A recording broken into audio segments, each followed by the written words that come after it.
Madam, ये मेरी पूरी कमाई है, इसे जमा कर दीजिए। ओए लड़के, सच सच बता, ये पैसे चुरा कर लाया है ना? नहीं मैडम, मैंने कुछ नहीं चुराया, ये पैसे मैंने मेहनत से कमाए हैं।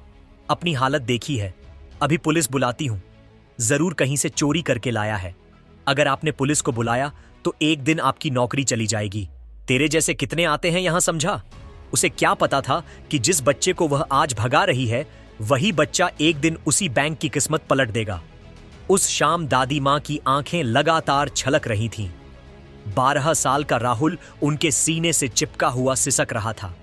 दादी, मैं अब कभी बैंक नहीं जाऊंगा, वो लोग मुझे फिर मारेंगे। उन्हें समझ नहीं आ रहा था कि एक मासूम बच्चे के साथ इतना बुरा कैसे हो सकता है। बैंक में जो हुआ वह उनकी कल्पना से भी ज्यादा डरावना था। सब कुछ उस सुबह शुरू हुआ था। दादी और राहुल थोड़े से पैसे जमा करने बैंक पहुंचे थे, लेकिन काउंटर पर बैठी 2 महिला कर्मचारियों की नजर जैसे ही उस पर पड़ी, पहली ने दूसरी से कहा, यह बच्चा यहां क्यों आया है? दूसरी ने हंसते हुए जवाब दिया, या तो भीख मांगने आया होगा या चोरी करने का इरादा है। दूसरी हंस पड़ी, इसके कपड़े देखकर तो यही लगता है। उन्हें क्या मालूम था कि जिस बच्चे का वे मजाक उड़ा रही हैं वही आगे चलकर उनके लिए सबसे बड़ा सबक बनेगा। राहुल की आंखें भर आईं। दादी, ये लोग मुझसे नाराज क्यों हैं? मैंने तो कुछ किया ही नहीं। तभी एक महिला कर्मचारी ने तेज आवाज में कहा, अरे छोटे, तू यहां क्यों आया है? तेरे पास इतने पैसे कहां से आए?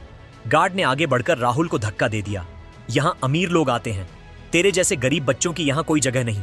राहुल गिरते गिरते बचा और जोर जोर से रोने लगा। पूरा बैंक ये सब देख रहा था, लेकिन अजीब बात यह थी, किसी ने कुछ नहीं कहा, किसी ने आवाज नहीं उठाई। राहुल पीछे हट गया और दादी के पीछे छुप गया। दादी, मुझे घर जाना है, वह रोते हुए बोला। दादी, मां ने कांपते हाथों से अपना पुराना बटुआ निकाला। उसमें कुछ गिने चुने नोट थे। साहब, हमारे पास पैसे हैं, हमें बस जमा करने हैं। महिला कर्मचारी ने बटुए को देखा और हंस पड़ी। अरे ये क्या है, इतने कम पैसे लेकर बैंक चले आए। उसी वक्त बैंक के एक कोने में बैठे एक शख्स ने चुपचाप अपना मोबाइल निकाला। उसका नाम था सुनील। वह स्थानीय पत्रकार था। वह अपने किसी काम से बैंक आया था, लेकिन जो उसने देखा उसे नजरअंदाज नहीं कर पाया। यह गलत है, उसने मन ही मन कहा और बिना किसी शोर के पूरी घटना रिकॉर्ड करने लगा। राहुल का गला सूख रहा था। उसने दादी का हाथ खींचा। दादी, मुझे पानी चाहिए। दादी मां ने धीरे से पास रखे पानी के जग की ओर इशारा किया। बेटा, वहां पानी है। लेकिन इससे पहले कि राहुल एक कदम आगे बढ़ाता, गार्ड ने उसे रोक लिया। रुक, यह पानी तेरे जैसे बच्चों के लिए नहीं है, यह ग्राहकों के लिए है, कहीं और जाकर पी। आखिरकार दादी मां ने राहुल का हाथ पकड़ा। चल बेटा, यहां से चलते हैं। राहुल रोता हुआ दादी के साथ बैंक से बाहर निकल आया। थोड़ी देर बाद सुनील भी बाहर आया और उनके पास पहुंचा।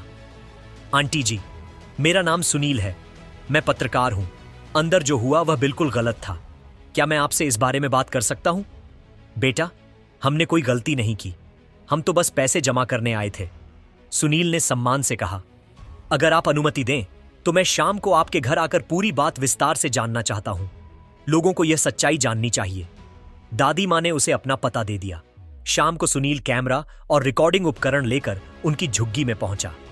राहुल एक कोने में चुपचाप बैठा था। सुनील उसके पास बैठ गया। राहुल, बेटा, आज बैंक में क्या हुआ था अंकल? वे मुझे चोर कह रहे थे, उन्होंने मुझे धक्का भी दिया, मैंने कुछ गलत नहीं किया था। यह सुनकर सुनील की आंखें नम हो गईं। उसने कैमरा ऑन किया और राहुल की बात रिकॉर्ड करने लगा। दादी मां ने भी अपनी कहानी सुनाई। बेटा, यह राहुल मुझे आज से 10 साल पहले बस स्टैंड पर मिला था। बहुत छोटा था, रो रहा था, कोई नहीं आया। उसे लेने तब से यह मेरे साथ है। सुनील ने पूछा, आपने पुलिस में शिकायत की थी? हां बेटा, की थी, दादी मां ने कहा, लेकिन कुछ पता नहीं चला। बातों बातों में उन्होंने अपनी बीमारी का जिक्र भी किया। डॉक्टर ने ऑपरेशन बताया था, लेकिन पैसे नहीं थे। इसी उम्मीद में बैंक गई थी कि शायद कोई रास्ता निकल आए। सुनील ने उनकी पूरी कहानी रिकॉर्ड की। घर लौटकर सुनील ने पूरी रात काम किया। उसने बैंक की घटना का वीडियो एडिट किया। उसने राहुल और दादी मां का इंटरव्यू जोड़ा। वीडियो का शीर्षक था, 12 साल के बच्चे को बैंक में चोर कहा गया। क्या यही है हमारे बैंक का सिस्टम? उसने वीडियो सभी सोशल मीडिया प्लेटफॉर्म पर डाल दिया और लिखा, यह घटना बताती है कि हमारे समाज में गरीबों को आज भी इंसान नहीं शक की नजर से देखा जाता है वीडियो आग की तरह फैल गया। हजारों लोगों ने इसे शेयर किया। कैमरे तैयार थे, हेडलाइंस बन चुकी थी, हर तरफ एक ही सवाल गूंज रहा था, क्या हमारे बैंक सच में ऐसे ही होते हैं? क्या गरीब या साधारण दिखने वालों के साथ यही सलूक किया जाता है? दादी मां ने राहुल को समझाने की बहुत कोशिश की। बेटा, हर जगह बुरे लोग नहीं होते, कुछ लोग गलत होते हैं, लेकिन पूरी दुनिया वैसी नहीं होती। लेकिन राहुल का बचपन इतना बड़ा सच समझने के लिए तैयार नहीं था। उसके मन में बस एक ही तस्वीर बन चुकी थी। बैंक एक डरावनी जगह है जहां लोग डांटते हैं, डराते हैं और रुला देते हैं। उधर दादी मां की तबीयत दिन ब दिन बिगड़ती जा रही थी। डॉक्टर ने साफ कह दिया था ऑपरेशन तुरंत करना होगा, वरना हालात गंभीर हो सकते हैं। ऑपरेशन का खर्च सुनकर दादी मां की सांसें अटक गई थी। उनके पास इतने पैसे कहां थे? वे इसी उम्मीद में राहुल को लेकर बैंक गई थी कि शायद कोई लोन मिल जाए, कोई रास्ता निकल आए। लेकिन बैंक में जो हुआ उसने उनकी हिम्मत ही तोड़ दी। उस रात दादी मां ने कहा, अब इलाज नहीं करवाएंगे बेटा। राहुल कुछ समझ नहीं पाया। उसे बस इतना नजर आ रहा था कि दादी मां बहुत उदास हैं और दर्द में भी उसी वक्त हजारों किलोमीटर दूर एक आलीशान होटल के कमरे में बैंक मालिक आदित्य सिंघानिया अपना फोन देख रहे थे। अचानक वही वायरल वीडियो उनकी स्क्रीन पर आ गया। पहले तो उन्होंने नजरअंदाज किया, किसी और बैंक का मामला होगा, लेकिन जैसे जैसे वीडियो आगे बढ़ा उनका चेहरा सख्त पड़ता चला गया। यह तो उनका ही बैंक था। काउंटर पर बैठी महिलाएं उनकी ही कर्मचारी थीं। एक छोटे बच्चे के साथ ऐसा व्यवहार, उन्होंने खुद से कहा, यह सिर्फ बैंक की बदनामी नहीं है, यह इंसानियत की हार है। एक पिता होने के नाते उनका दिल और भी भारी हो गया। लेकिन असली झटका तब लगा जब उन्होंने वीडियो में दादी मां की बात सुनी। यह बच्चा मुझे बस स्टेशन पर मिला था, वही बस स्टेशन, वही तारीख, वही समय, वह जगह जहां सालों पहले उनका अपना बेटा खो गया था। उनकी आंखें भर आईं। इन सालों में पुलिस, प्राइवेट डिटेक्टिव, मीडिया सब कुछ आजमा लिया था, लेकिन कोई सुराग नहीं मिला। और आज इस वीडियो में उन्हें पहली बार उम्मीद की एक हल्की सी किरण दिखाई दी। बिना एक पल गवाए उन्होंने अपने सबसे भरोसेमंद दोस्त मैनेजर रवि को फोन लगाया। रवि, मैं तुम्हें एक पता भेज रहा हूं, अभी इसी वक्त वहां पहुंचो, यह बहुत जरूरी है। रवि ने कोई सवाल नहीं किया, बैंक का काम वहीं छोड़ा और तुरंत उस पते की ओर निकल पड़े। जब रवि दादी मां की झुग्गी के सामने पहुंचे तो उनका दिल भर आया। एक छोटी सी झोपड़ी, अंदर बीमार दादी मां और राहुल। रवि ने बेहद नरमी से बात शुरू की। दादी मां ने कहा, मैं बस स्टेशन पर बैठी थी, तभी यह बच्चा रोता हुआ मेरे पास आया। नाम भी नहीं बता पा रहा था, बस रोए जा रहा था। दिल पसीज गया, मैं इसे छोड़ नहीं पाई। उन्होंने पुलिस में शिकायत भी की थी, लेकिन कोई नहीं आया। वक्त बीतता गया और अनजाने में ही राहुल उनकी पूरी दुनिया बन गया। सारी बात सुनते ही रवि ने तुरंत आदित्य सिंघानिया को फोन किया। आदित्य, हालात बहुत नाजुक हैं। दादी मां की तबीयत बेहद खराब है। एक पल की भी देरी जानलेवा हो सकती है। और हां, जो तारीख, समय और जगह तुमने बताई थी, सब कुछ बिल्कुल मेल खा रहा है। उस पल आदित्य के दिल में उम्मीद की एक हल्की सी लौ जली, लेकिन उसी के साथ डर भी था, कहीं यह सिर्फ एक इत्तेफाक ना हो। उन्होंने खुद को संभालते हुए कहा, कोई रिस्क नहीं लेंगे। दादी मां और बच्चे को शहर के सबसे अच्छे अस्पताल ले जाओ। इलाज में एक भी कमी नहीं होनी चाहिए। खर्च की फिक्र मत करना, सब मैं देखूंगा। रवि ने बिना वक्त गंवाए एम्बुलेंस बुलाई। दादी मां और राहुल को लेकर सीधे अस्पताल पहुंचे। उधर राहुल वह सब कुछ देख रहा था, लेकिन कुछ समझ नहीं पा रहा था। रवि ने उसे पास बिठाया, सिर पर हाथ फेरा और कहा, डर मत बेटा, दादी मां ठीक हो जाएंगी। इसी बीच आदित्य सिंघानिया ने अपनी विदेश यात्रा अधूरी छोड़ दी थी। फ्लाइट में बैठे बैठे उनके दिमाग में बस एक ही सवाल घूम रहा था, क्या वाकई क्या यह मेरा बेटा हो सकता है? अगले ही दिन वे भारत पहुंचे और सीधे अस्पताल गए। जैसे ही उनकी नजर राहुल पर पड़ी, उनके आंसू खुद ब खुद बह निकले। बच्चे के चेहरे में उन्हें अपनी पत्नी की झलक दिखी। वही आंखें, वही मासूमियत। दिल कह रहा था यही है, लेकिन दिमाग सबूत मांग रहा था। उन्होंने डॉक्टर से कहा, मुझे डीएनए टेस्ट कराना है। डॉक्टर ने समझाया कि रिपोर्ट आने में कुछ दिन लगेंगे। आदित्य ने कहा, मैं सालों से इंतजार कर रहा हूं।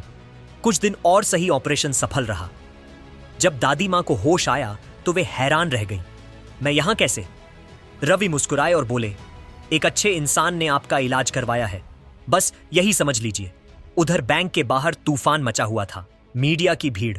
सवाल क्या यही है, बैंक की इंसानियत, क्या गरीबों के साथ यही बर्ताव होता है?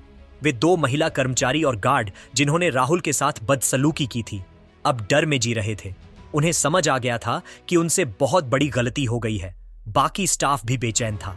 पूरे बैंक की छवि दांव पर लगी थी। सोशल मीडिया पर बॉयकॉट के नारे लग रहे थे, हैशटैग ट्रेंड कर रहे थे। कुछ दिन बाद डीएनए रिपोर्ट आ गई। डॉक्टर ने रिपोर्ट आदित्य सिंघानिया के हाथ में दी। जैसे ही उन्होंने कागज खोला, उनकी आंखों से आंसू बह निकले। राहुल उनका बेटा था। बरसों की तलाश आज खत्म हो गई थी। आदित्य ने राहुल को सीने से लगा लिया और देर तक रोते रहे। राहुल कुछ नहीं समझा, बस इतना जानता था कि यह वही लोग हैं जिन्होंने दादी मां को बचाया। जब दादी मां को सच्चाई पता चली, उनकी आंखें भी भर आई। आदित्य ने दादी मां का हाथ थाम लिया। आपने मेरे बेटे को मां से कम नहीं समझा। वे बोले, आज से आप सिर्फ उसकी नहीं, मेरी भी मां हैं। और उसी पल आदित्य सिंघानिया ने दिल में एक और फैसला कर लिया। अब सिर्फ एक बेटे को नहीं, बल्कि इंसानियत को भी इंसाफ दिलाना है। अब बैंक सिर्फ पैसों की जगह नहीं रहेगा, यह इंसाफ और एहसास की मिसाल बनेगा। आदित्य सिंघानिया ने बड़े प्यार से राहुल से कहा, बेटा तुम्हें एक बार फिर बैंक जाना होगा।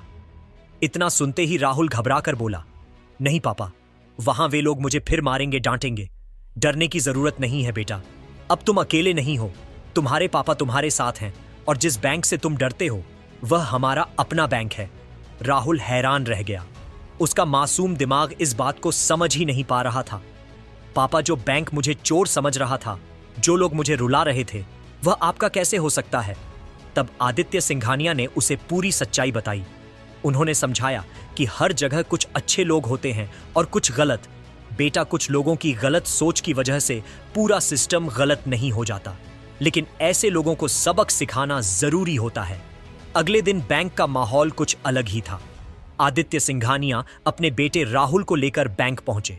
राहुल के हाथ में एक बड़ा सा बैग था, इतना भारी कि उसे संभालना भी मुश्किल लग रहा था। उस बैग में ढेर सारा पैसा था, वही पैसा जो आदित्य ने अपने बेटे को दिया था। एक सबक सिखाने के लिए जैसे ही राहुल बैंक के अंदर आया, सबकी निगाहें उसी पर टिक गईं। अरे ये तो वही बच्चा है जिसका वीडियो वायरल हुआ था। राहुल बिना रुके सीधे उसी काउंटर पर पहुंचा जहां वे दोनों महिलाएं बैठी थीं। उसने बैग खोला और सारा पैसा काउंटर पर फैला दिया।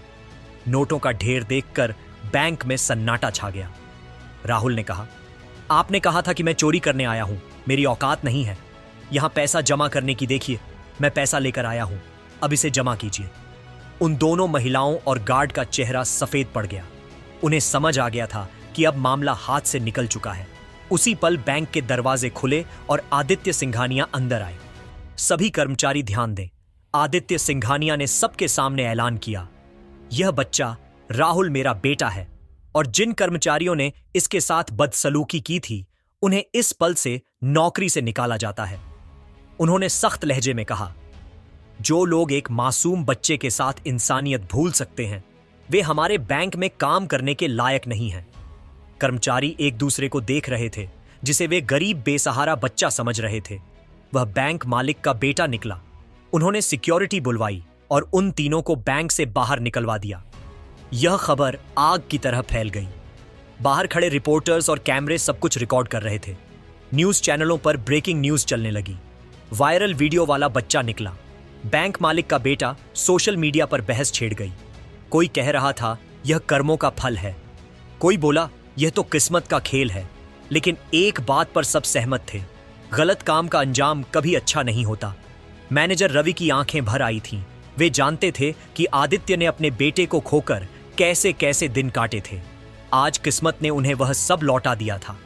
आदित्य सिंघानिया ने एक बड़ा सुकून भरा घर लिया, जहां तीनों चैन से रह सकें। राहुल के लिए अच्छा स्कूल तय हुआ। दादी मां के लिए घर पर ही नर्स रखी गई। जिंदगी ने आखिरकार उनके जख्मों पर मरहम रख दिया था। दोस्तों, आपको यह कहानी कैसी लगी कमेंट में जरूर बताइए। फिर मिलेंगे अगली कहानी में।